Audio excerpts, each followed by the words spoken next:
بسم الله الرحمن الرحیم. قدرمنو، نن لا پریزنٹ پرفیکټ ټنس سره و تاسو ته مخاطب یم. دا د انګریزي یو زمانه ده چې په بشپړه صورت کې ویل کیږي. موږ د دغه پښتو اوسنۍ بشپړه زمانه ټاکلی سو، یعنی داسې وخت چې هغه لږ مخکې شروع سوی وي اوس هم روان وي.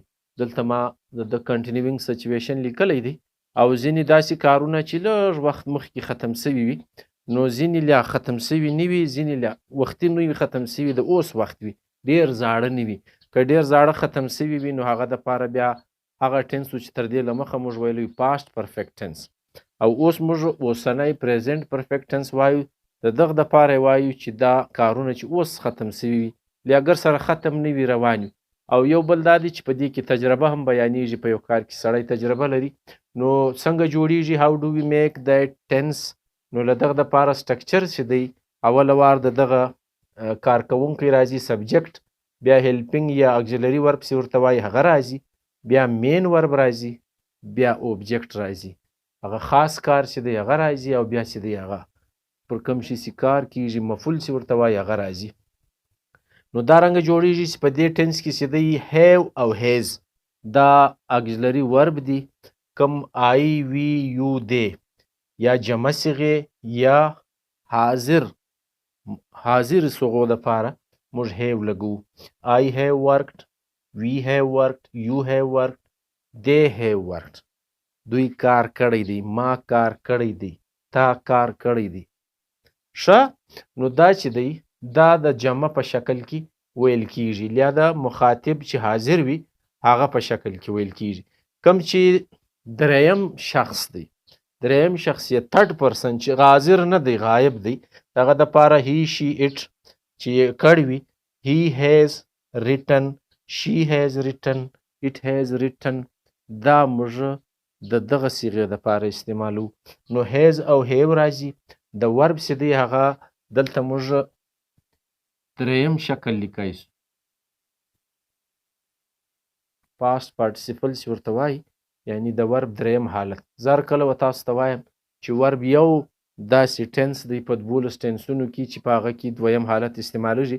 هغه ما تر دې له مخه در ښوولی یو ساده ټنس د ماضیغه سمپل پاست چې ورته وایي.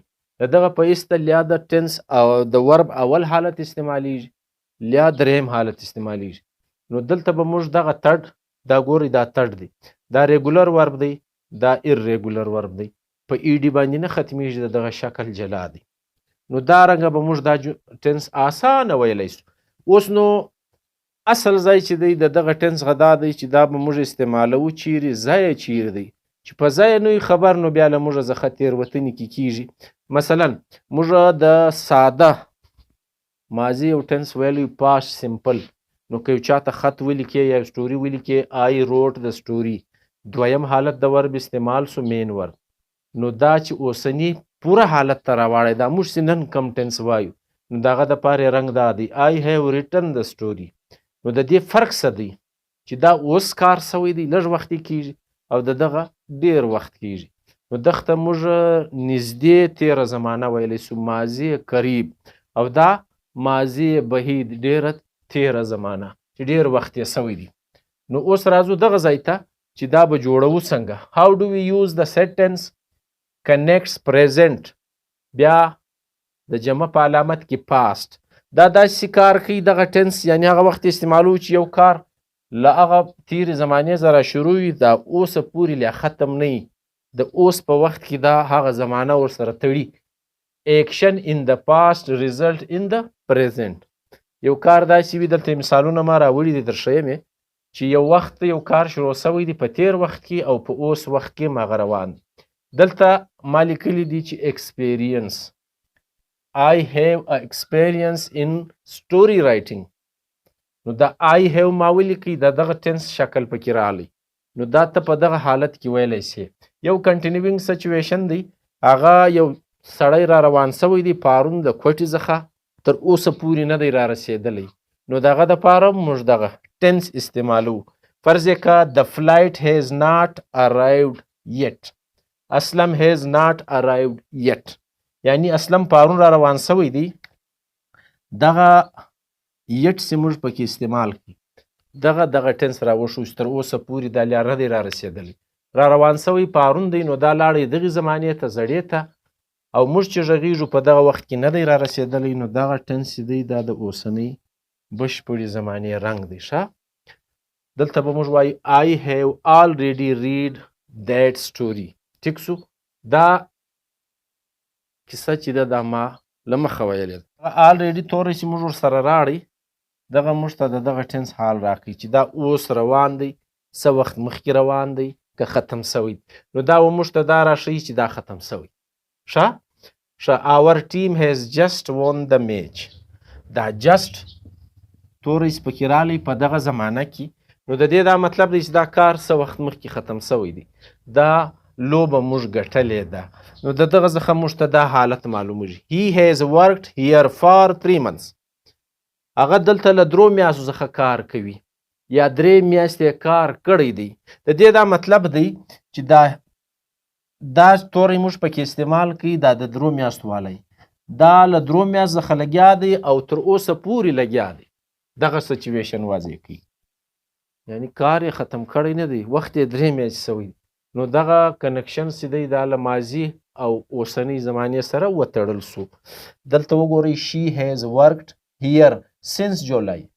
د دې دا مطلب دی دا since چې موږ ولګاو له جولای څخه چې دلته کار کوي نو د دې دا مطلب دی دا اوس هم لګیا دی کار کوي کار ختم سوی نه دی او دلته هیز رالی نو دا دغه زمانه ده. په دې کې موږ دا ویلی سو چې دا ختمه نه ده not finished صورت یې دی.